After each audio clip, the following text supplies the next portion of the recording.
So we now have the Euclid's division lemma. Let's see what does it state. It says that if a and b belongs to the set of positive integers. See, integers को आप z से denote करते हो, and when you have to say positive integers तो आप z के ऊपर एक positive sign बना देते हो, and this particular symbol represents the letters belongs to. So इसे हम read करते हैं as a comma b belongs to the set of positive integers. Then there exist unique integers q and r satisfying a is equals to bq plus r, where 0 is less than equals to r is less than b.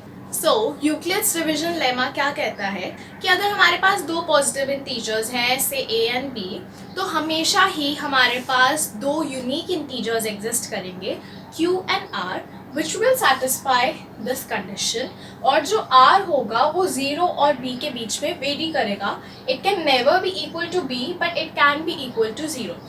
I mean, let's just give a few examples to it. See, for example, you have 7, right? So 7 को जब मैं 2 से divide करती हूँ, what do I get? 2 3 is 6 and the remainder is 1. So आपको पता है कि जो हमारा डिविजन स्टेटमेंट होती है उसके according the dividend is equals to the divisor into quotient plus remainder, right? So here our a is 7, our b is 2, q is 3 and r is 1. See, so हमेशा ही ऐसे integers q and r exist करेंगे जो इस particular equation को हमेशा satisfy करेंगे. And you can see the remainder, it is 1 and 1 always lies between 0 and 2. तो ये आप देख सकते हो कि जो हमारा q और r आया है they satisfy this particular condition. So this is the Euclid's division lemma, जो हमें बताता है कि अगर कभी भी हमारे पास दो पॉजिटिव इंटीजर्स हैं तो हमेशा ही दो ऐसे इंटीजर्स एग्जिस्ट करेंगे q and r which will satisfy this condition.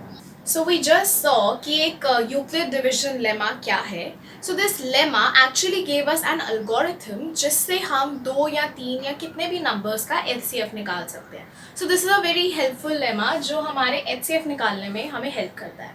So this algorithm is called Euclid's division algorithm. Now इस algorithm में दो तीन steps हैं जिससे मैं आपको एक question के through explain करूँगी so that आपको ये better समझ आए और आप इसे सीख सकें. So this is your first question of exercise 1.1 and this is the first part. It says that find the HCF of 135 and 225. So इस algorithm में आपको क्या करना है, जो भी आपका bigger number है उसको आप divide करोगे आपके smaller number से. So I have 225 and I divide it by 135. So what do I get?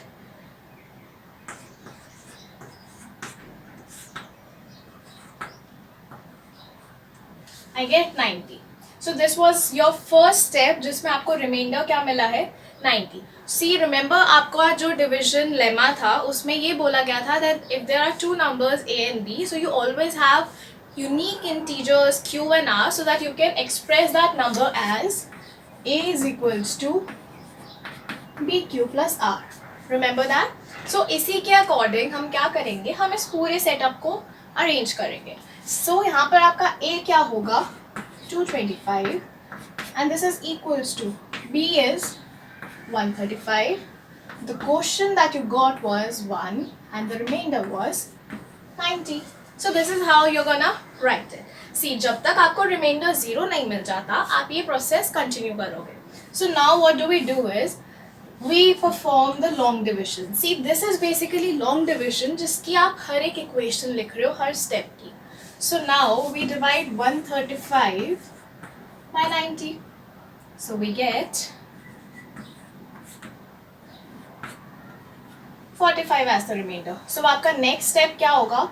Here your dividend is 135 which is equals to the divisor into quotient plus remainder.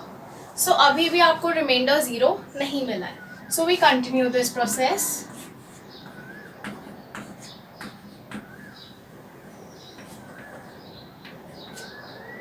So when you perform the last step, you will get 0 as the remainder so that you can write 90 to be 45 into 2 plus 0.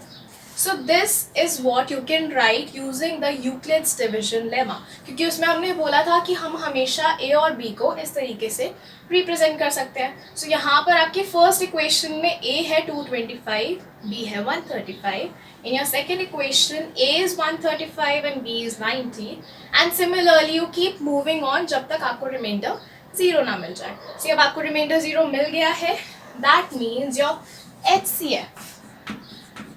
See, जब भी आपको आपका reminder 0 मिल जाए, your HCF is the last non-zero remainder. आपका non-zero remainder कौन सा है last? That is 45.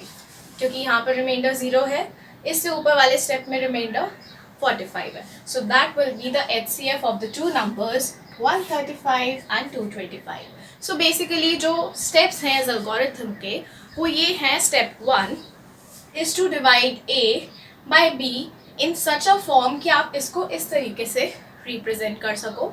Step 2 is जो आपका divisor है उसको आप डिविडेंड ले लो और जो आपका रिमाइंडर आया है उससे आप डिवाइड करो. सो कंटिन्यूइंग दिस वे आप तब तक करते रहोगे जब तक आपको रिमाइंडर 0 नहीं मिल जाता.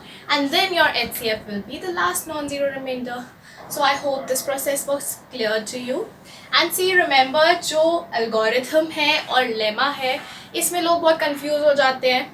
कुछ भी बोल देते हैं कि इसको लेमा बोल दिया या उसको एल्गोरिथम बोल दिया. So this is not happening. They both are different terms and you should know कि इन दोनों में डिफरेंस क्या है. So this is the algorithm which tells you how to find the HCF and that was the lemma जिसमें आप एक particular equation बना सकते हो. So this is the difference and this is how you can solve this. And also जो आपका division lemma है it is taught to you only for the positive integers. But ऐसा नहीं है. अगर आप चाहो तो आप नेगेटिव इंटीजर्स के लिए भी कर सकते हो. But that calculation right now is not in your syllabus. So let's now see कि हम यूक्लिड्स डिविजन लेमा को किस किस तरीके से यूज़ कर सकते हैं to solve different types of questions. So this is your question number 2 from your first exercise 1.1 and it says that show that for any positive odd integer it is of the form 6q plus 1, 6q plus 3, 6q plus 5 where q belongs to integers. That means कोई भी जो positive odd integer होता है वो इन्हीं तीन form में से किसी एक फॉर्म का होता है. ये आपको प्रूव करना है. So how do we do that? Now we take a to be any positive integer. So a is any positive integer and we take b to be 6. Okay, हम ये assumptions लेके चलते हैं. So by Euclid's division lemma, I'm not writing the complete name because I don't have much space, but you write the complete name. So by Euclid's division lemma, a can be written as bq plus r, where q and r are both integers and r lies between 0 and b. Remember, this is what the Euclid's division lemma stated.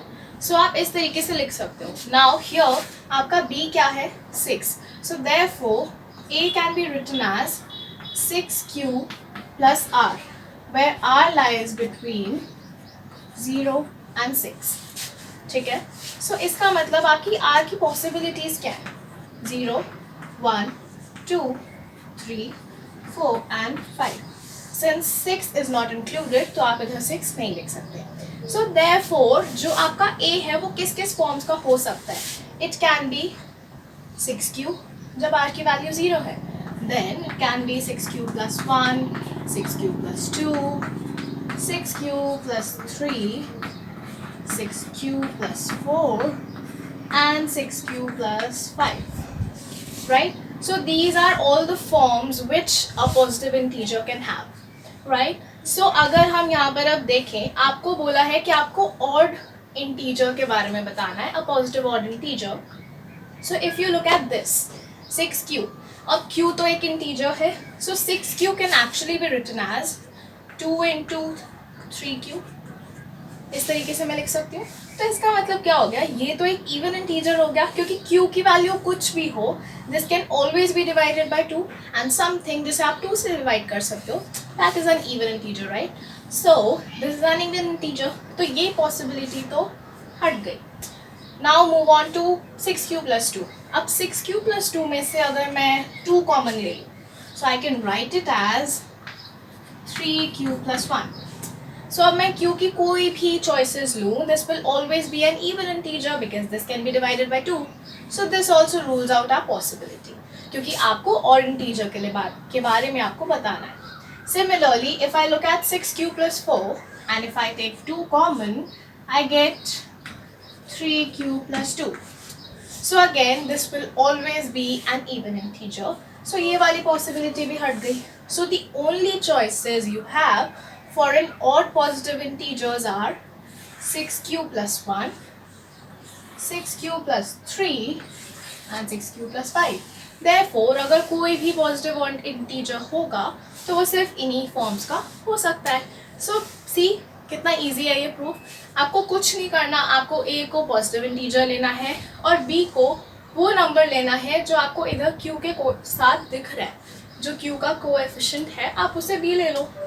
And then the Euclid's division lemma gives you all the things जो आपको prove करनी है. So this is actually very easy. Let's just see another question ताकि आपको better समझ आ जाए. So now we move on to the question number 5 of your first exercise, which says that show that the cube of any positive integer is of the form either 9m, 9m+1 or 9m+8. So इसमें भी आपको क्या करना है, आपको Euclid's division lemma को use करना है और इसे प्रूव करना है. So what do we do is we take a to be any positive integer. सी जो मैं लिख रही हूँ it is a short form, तो आप इसे एलैबोरेट करके प्रॉपर सेंटेंसेस में लिखना.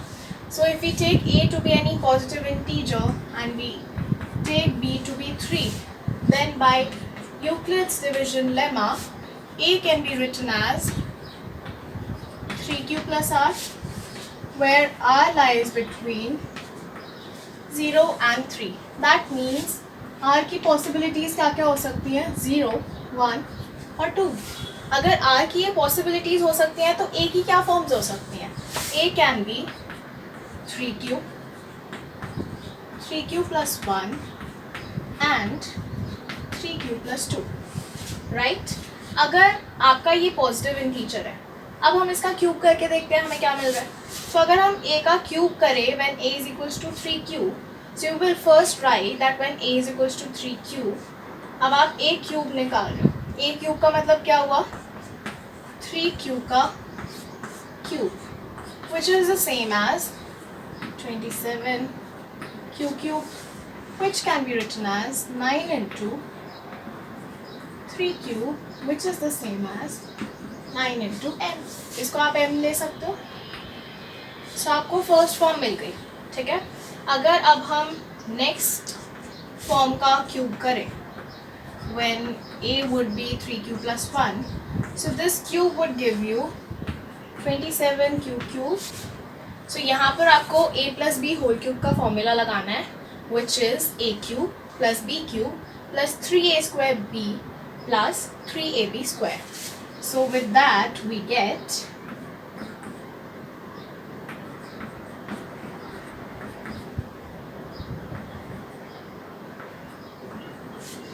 दिस इज व्हाट आपको मिलेगा.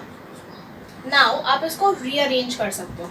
If I take this this and this term and इनमें से अगर मैं 9 कॉमन ले लूँ, so I can write it as 3q³ plus 3q² plus q and आगे आपके पास है 1. So this is what you got 9m+1. Now if we take the third form और अगर हम उसका क्यूब करें, so we get 3q+2 का क्यूब. अगेन आप a plus b whole cube का फॉर्मूला खोलोगे, so we'll get a cube that is 27q cube plus 8 plus 3a square b. That means this will be